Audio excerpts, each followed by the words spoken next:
एक चोर और एक पंडित की शिक्षाप्रद कहानी। Moral story. कहानी भले ही पुरानी है लेकिन उससे जो सीख मिलेगी उतनी ही महत्वपूर्ण और काम की है। एक गांव में एक मंदिर था। उस मंदिर में एक पंडित काफी सालों से सेवा कर रहा था। हर दिन मंदिर की पूजा पाठ, साफ सफाई और अन्य काम पंडित करता था। अपना जीवन उसने भगवान की सेवा में समर्पण कर रखा था। फिर भी इस पंडित में धन को लेकर माया काफी ज्यादा थी और इसीलिए वह बहुत कंजूस भी था।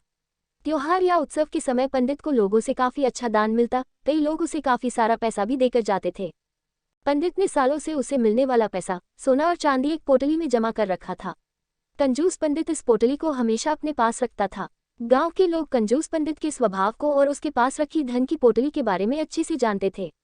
एक बार इस गांव में एक चोर आया। लोगों से उसे किसी तरह पंडित की उस धन वाली पोटली के बारे में भी पता चल गया। चोर ने इस पोटली को चोरी करने का मन बनाया।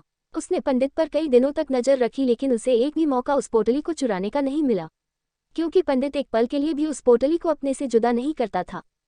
चोर हार मानने वाला नहीं था। उसने एक योजना बनाई। चोर ने पंडित का शिष्य बनकर उस पोटली को चुराने का तय किया। चोर भेष बदलकर पंडित के पास पहुंच गया और उसने पंडित की काफी तारीफ की। चोर ने पंडित की तारीफों के पुल बांधते हुए उसे कहा कि वह भी पंडित की तरह ही ज्ञानी और समझदार बनना चाहता है। उनके साथ रहकर पूजा पाठ और मंदिर के बाकी काम सीखना चाहता है। एक अनजान व्यक्ति के मुंह से अपनी इतनी ज्यादा तारीफ सुनकर पंडित को बहुत अच्छा लगा और उसने उसे अपना शिष्य स्वीकार कर लिया। अब वह चोर पंडित के साथ ही रहने लगा। कहाँ पंडित जहाँ भी जाता वह चोर भी उसके साथ जाता। पंडित का भरोसा जीतने के लिए चोर अब उसके अन्य निजी काम भी करने लगा, जैसे पंडित के कपड़े धोने, उसके लिए खाने का इंतजाम करना। धीरे धीरे पंडित को उस चोर पर काफी ज्यादा भरोसा हो गया। एक दिन पंडित और चोर किसी दूसरे गांव जा रहे थे। वहां रास्ते में एक नदी के पास भी लोग ठहरे। पंडित को नदी के पानी में नहाने की इच्छा हुई।